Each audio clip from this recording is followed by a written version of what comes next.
కథామంజరి శ్రావ్య సంచిక జూన్ 2024. కథ నలుపు తెలుపు. కలం కోయిలాడ రామ్మోహన్ రావు గారు. గళం లలితా గోవిందరాజు. సీరియస్ గా హోంవర్క్ చేసుకుంటున్న నేను అక్క అరుపులకి ఉలిక్కిపడి తలెత్తి చూశాను. నువ్వెందుకమ్మా పిన్నిలా ఆలోచించలేదు? స్వతంత్రించి తెల్లగా ఉన్న అతన్ని ఎందుకు పెళ్లి చేసుకోలేదు? నల్లగా ఉన్న నాన్న తప్ప నీకెవరూ కనిపించలేదా అంటూ నిలదీస్తున్న అక్క గొంతులో ఉక్రోషం ధ్వనిస్తోంది. అవేం మాటలే, నిండా నీకు 10 ఏళ్లు లేవు, ఈ వయసులో పిల్లలు మాట్లాడే మాటలేనా ఇవి అంటూ కసురుకుంది అమ్మ చిరాకు పడుతూ. నీకు అవి పిచ్చి మాటల్లాగే కనిపిస్తాయి, నేనెంత బాధపడుతున్నాను నీకు అర్థం కావట్లేదు అంటూ ఏడుపు మొదలుపెట్టింది అక్క. అక్క ఎందుకు అలా మాట్లాడుతోందో అమ్మకే అర్థం కావడం లేదు. 9 ఏళ్ల వయసున్న నాకెలా అర్థమవుతుంది? అందుకే బిత్తరు చూపులు చూస్తూ ఉండిపోయాను. ఈ మాట మీ పిన్నిని అడగాలి. మా చిన్నాన్నకు ఇష్టం లేకపోయినా, ఆయనకు ఆరోగ్యం బాగా లేకపోయినా లక్ష్య పెట్టకుండా ఇంట్లోంచి పారిపోయి కులాంతర వివాహం చేసుకుంది. నేను మా నాన్న చెప్పినట్లు బుద్ధిగా మా బావను పెళ్లి చేసుకున్నాను. నన్నెందుకే అన్ని మాటలంటావు అంటూ అక్క మీద విరుచుకుపడింది. నీకు అన్నీ తెలుసు, అయినా ఏమీ తెలియనట్లు మాట్లాడుతున్నావు. నాకు చెల్లికి ఎన్ని అవమానాలు జరుగుతున్నాయో నీకు తెలియదా అని ఏడుస్తూ అనేసరికి, అరే నన్ను కలిపిందే, ఏమిటా అవమానాలు అనుకుంటూ తర్జన భర్జన పడ్డాను. అమ్మకేమీ అర్థం కాకపోయినా అక్క ఏదో విషయంలో బాధపడుతోందని తెలుసుకుంది. అక్కని దగ్గరకు తీసుకుని ఇలా అలనగా తన తల్లని మురుతూ, ఏం జరిగిందో చెప్పమ్మా. నీ గుండెలో ఎంత బాధ ఉంటే గాని నువ్విలా ఏడవమని నాకు బాగా తెలుసు. ఎంతో బాధలు గుండెల్లోనే దాచుకుని కుమిలిపోతే ఎలాగమ్మా? నీ మనసులో ఏముందో చెప్పమ్మా, నా బంగారు తల్లివి గదు అంటూ గుండెలకి హత్తుకుంటే ఆశ్చర్యంగా చూస్తూ ఉండిపోయాను.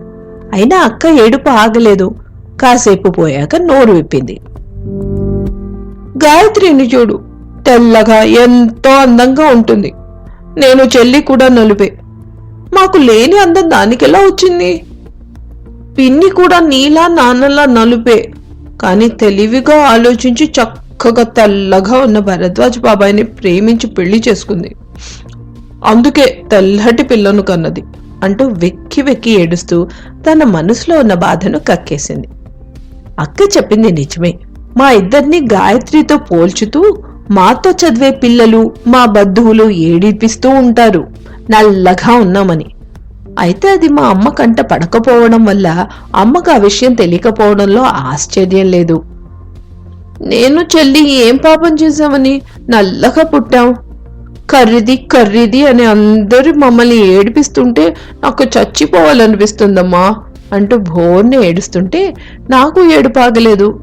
అమ్మ మా ఇద్దరిని వాటేసుకుని ఏడుస్తుంటే మా దుఃఖం బాగా పెరిగిపోయింది. అక్క చెప్పింది నిజమేనమ్మా. చిన్నప్పటి నుంచి చూస్తున్నాను, మేము ముగ్గురం ఎదురు పడితే అందరూ గాయత్రిని ఎత్తుకొని ముద్దాడతారు. ఇప్పటికీ దాన్నే చేరదీస్తారు, మమ్మల్ని పట్టించుకోరు. చిన్న తాతయ్య అయితే మరీ అన్యాయం. ఏయ్, మీరిద్దరు మా గాయత్రి తల్లికి దూరంగా ఉండండి, మీ రంగు దానికి అంటుకుంటుంది అని వెటకారం చేస్తూ ఉంటారు అంటూ భోర్నే ఏడ్చాను. అమ్మ గుండె చెరువైపోయినట్లు కుళ్ళి కుళ్ళి ఏడ్చింది. ఛ, ఏం మనిషి, పసిపిల్లలతో మాట్లాడే తీరేనా అది అంటూ ఈసడించుకుంది మా ఇంటి ఎదురుగా ఉన్న చిన్న తాతయ్య ఇంటి వైపు చూస్తూ. రంగు లేకపోతేనే మీ ఇద్దరిలో లక్ష్మి కళ్ళు ఉట్టిపడుతుంది. మీ పిన్ని చేసిన పని సరైనదేనా? చిన్నాన్న ఆరోగ్యం బాగాలేదు, ఈ పని మాత్రం చెయ్యకు అని ఎంతో బతిమాలాను. అయినా నా మాట ఖాతరు చేయలేదు. తనని లెక్క చేయకుండా పెళ్లి చేసుకుందని చిన్నాన్న ఉగ్రుడైపోయాడు. పిన్నిని బాబాయిని చంపేయడానికి మనుషులను పురమాయించి గట్టి ప్రయత్నమే చేశాడు. మా నాన్న ఆయన్ని ఆపి ఆ ప్రయత్నం విరమించేలాగా చేశాడు. సమయానికి నాన్న అడ్డుపడకపోతే మీ పిన్ని బాబాయిలు పైలోకంలోనూ చిన్న తాతయ్య జైల్లోనూ ఉండేవారు. ఆ కృతజ్ఞత కూడా లేకుండా పోయింది ఆ మనిషికి అంటూ శాపనార్థాలు పెట్టింది. మరి ఈ చిన్న తాతయ్య పిన్ని ఎలా కలిశారమ్మా అని అడిగాను కుతూహలంగా.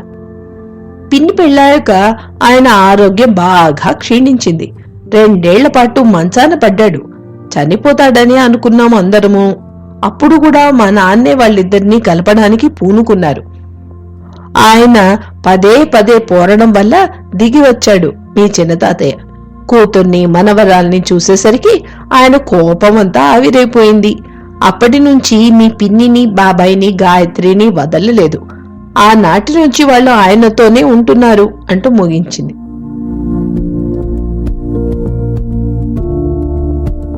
ముగ్ధా అని జయంత్ పిలుస్తుంటే 12 ఏళ్ల నాటి జ్ఞాపకాల నుంచి బయటపడ్డాను. జయంత్ గొంతు వింటేనే నేను పులకించిపోతాను. ఇంత పొద్దుటే అతను మా ఇంటికి వస్తాడని ఊహించని నేను తబ్బిబైపోయి తలుపు తీశాను.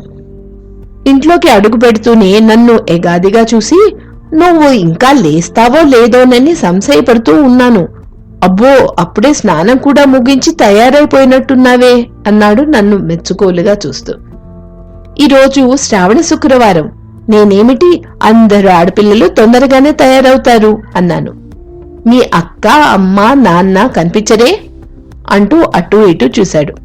వాళ్ళు గంట క్రితమే గుడికి వెళ్లారు అని కాఫీ కలపడానికి తయారవుతూ ఉంటే అది మరీ ఆశ్చర్యంగా ఉంది. పూజలు పునస్కారాల విషయంలో మేమే మీకన్నా ముందుంటామని భ్రమపడ్డాను. నా అభిప్రాయం తప్పని ఇప్పుడే తెలిసింది. మా అంకుల్ ఆంటీ, అదే మీ పిన్ని బాబాయి నేను బయలుదేరేటప్పటికి లేవనేలేదు. గాయత్రి మరీ సోంబేరి, ఇప్పటికన్నా లేచిందో లేదో అన్నాడు నవ్వుతూ వాచి చూసుకుంటూ.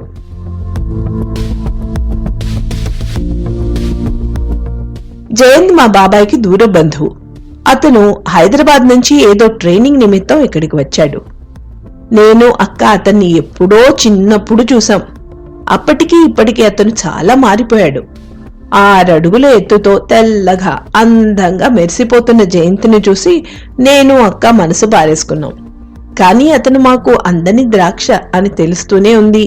అతను వచ్చిన దగ్గర నుంచి ఒక్క క్షణం కూడా వదలకుండా బావా బావా అంటూ అతన్ని అంటిపెట్టుకుని తిరుగుతోంది గాయత్రి. అతను మాత్రం మా ముగ్గురికి సమానంగా ప్రాధాన్యత ఇస్తూ అందరినీ ఒకేలా చూస్తుంటే నాకెంతో ఆనందమేసింది. అక్క అతని ఫోటో ఒకటి సంపాదించి తన గదిలో దాచుకుని గంటల తరబడి ఆరాధిస్తూ ఉంటే తనేమైపోతుందోనని గాబరా పడుతూ ఉండేదాన్ని.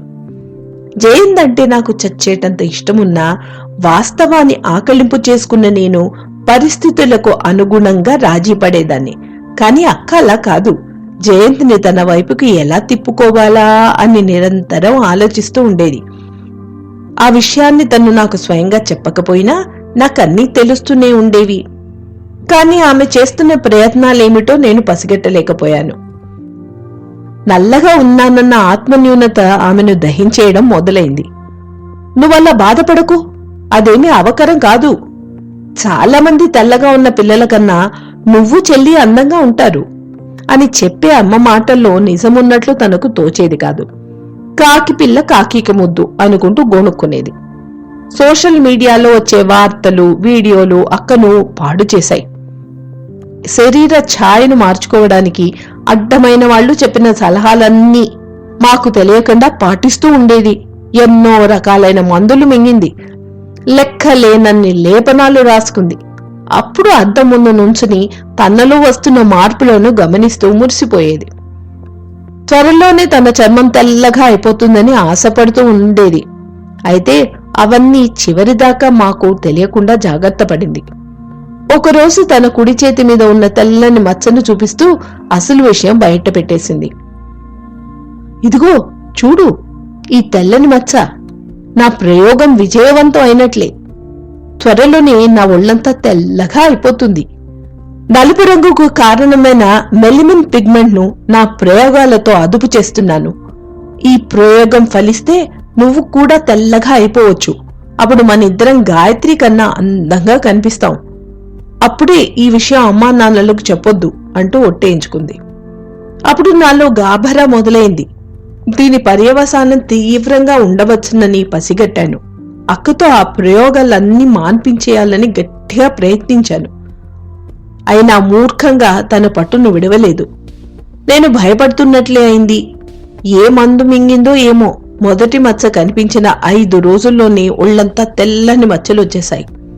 అది ల్యూకోడర్మా అనే చర్మ వ్యాధి అని తెలిసింది. ఆ మచ్చలు చూసి అమ్మా నాన్న గగ్గోలు పెట్టారు.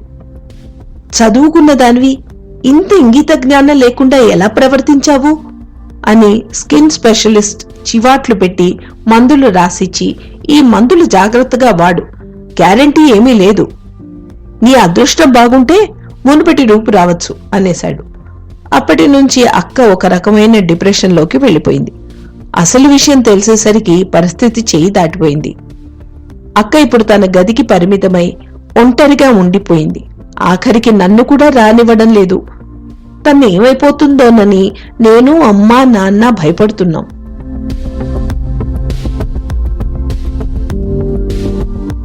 చాలా రోజుల తర్వాత అక్క డిప్రెషన్ నుంచి కోలుకుంది. మాకెవరికీ తెలియకుండా కేరళలోని ఒక ప్రసిద్ధ ప్రకృతి చికిత్సాలయంలో ఉద్యోగం సంపాదించుకుని అక్కడికి వెళ్లిపోవడానికి సిద్ధమైంది. అందుకు మేమెవ్వరమూ అభ్యంతరం చెప్పలేదు. ఒక విధంగా అదే మంచిది అనుకున్నాం. అక్క అక్కడికి వెళ్లి 1 ఏడాది దాటిపోయింది. అక్కడి మందులు చాలా నిదానంగా పనిచేస్తున్నాయని, పూర్తిగా తగ్గడానికి చాలా సమయం పట్టవచ్చునని అన్నారని, తనకి ఇప్పట్లో పెళ్లి చేసుకునే ఉద్దేశం లేదని తెగేసి చెప్పింది. అంతేకాక నాకు సంబంధాలు చూడమని పోరడం మొదలుపెట్టింది. చేసేదేమీ లేక నాన్న నాకు పెళ్లి సంబంధాలు చూడడం మొదలుపెట్టారు.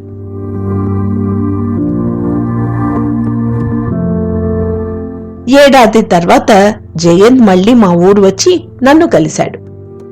కలిసిన కొద్దిసేపట్లోనే నన్ను పెళ్లి చేసుకుంటానని చెప్పి నా అంగీకారం కోసం ఆతృతగా ఎదురు చూశాడు. అతను అలా ప్రపోజ్ చేస్తాడని కలలో కూడా ఊహించని నేను కాసేపటి వరకు ఆశ్చర్యచకితురాలినై ఉండిపోయాను. అంతలోనే తేరుకుని, మరి గాయత్రి అంటూ ఆర్ధోక్తిలో ఆపేశాను.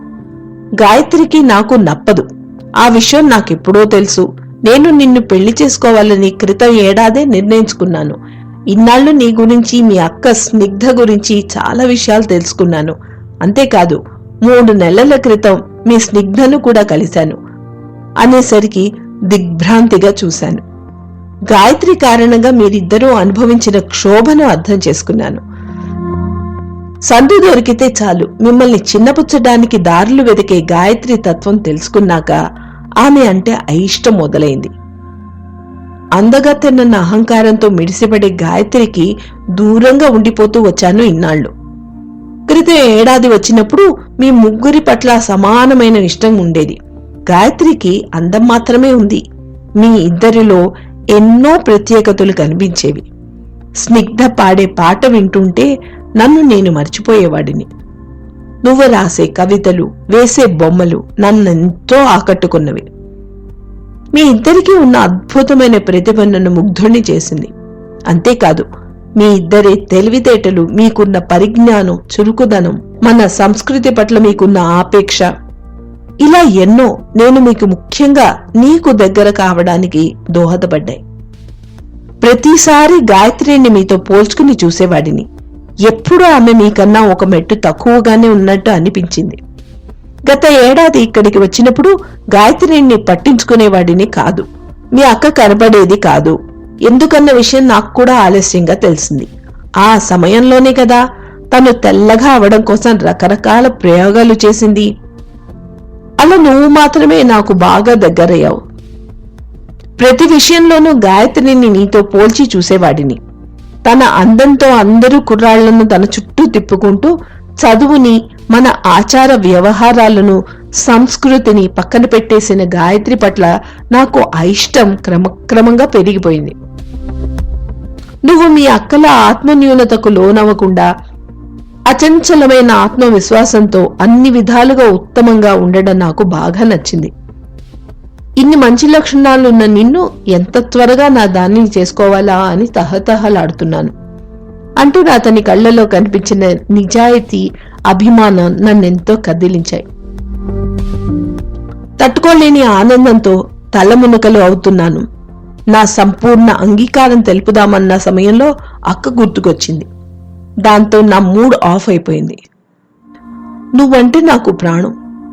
కాని అక్క నిన్ను నాకన్నా గాఢంగా ప్రేమించింది. అది తలుచుకుంటేనే బాధగా ఉంది అన్నాను నెమ్మదిగా. ఓహ్, చంపేశావు పో. అది పెద్ద సమస్యేం కాదు. జరిగిన ఘటనలతో మీ అక్క దృక్పథమే మారిపోయింది. తనకిప్పుడు పెళ్లి ఆలోచన లేదు. ఆమె నాతో ఏమందో ఆమె మాటల్లోనే చెప్తాను. ఇంతకాలం ఎంత అజ్ఞానిలా ప్రవర్తించాను. అంతమంటే శరీర ఛాయేనని భ్రమపడ్డాను. అదేదో అవసరమని భావించాను. నలుపు లేనిదే తెలుపుకి విలువలేదని గ్రహించలేకపోయాను. అది తెలుసుకోవాలని మన పెద్దలు నలుపు తెలుపు, బ్లాక్ అండ్ వైట్ అంటూ నలుపుకే ప్రధాన స్థానం ఇచ్చారు కాబోలు. రెండింటినీ సమానంగా చూడాలనే ఉద్దేశంతో రాముడిని, కృష్ణుడిని, ద్రౌపదిని నల్లని వారుగా మనకే పరిచయం చేశారనుకుంటాను. అయినా శాశ్వతమైన అంతఃసౌందర్యం ముందు అశాశ్వతమైన బాహ్య సౌందర్యం విలువెంత? ఇంతవరకు అజ్ఞానంలో బతికేశాను. ప్రమాదాల్లో కాళ్ళు చేతులు పోగొట్టుకున్నవారు, యాసిడ్ దాడికి బలైపోయినవారు, పుట్టుకతో అంగవైకల్యం సంక్రమించిన వారు, ఇలా ఎంతో మంది ఆత్మస్థైర్యంతో, అసామాన్యమైన పట్టుదలతో తమ లోపాలను అధిగమించిన సందర్భాల గురించి తెలిసి కూడా చాలా అవివేకంగా ప్రవర్తించాను. ఇప్పుడు అనుకుని ఏం లాభంలేండి. మా ముగ్ధ మీకు సరైన జోడి. మీరిద్దరూ పెళ్లి చేసుకుంటే నాకన్నా ఎక్కువ సంతోషించేవారెవరూ ఉండరు అని స్నిగ్ధ చెప్పింది. ఇక నీకు ఏ అభ్యంతరమూ ఉండదు కదా అంటూ నా కళ్ళలోకి చూశాడు. నా బెంగంతా తీరిపోయింది. ఆనందంగా అతని చెయ్యి అందుకున్నాను. కథామంజరి శ్రావ్య సంచిక జూన్ 2024. కథ నలుపు తెలుపు. కలం కోయిలాడ రామ్మోహన్ రావు గారు. గళం లలిత గోవిందరాజు.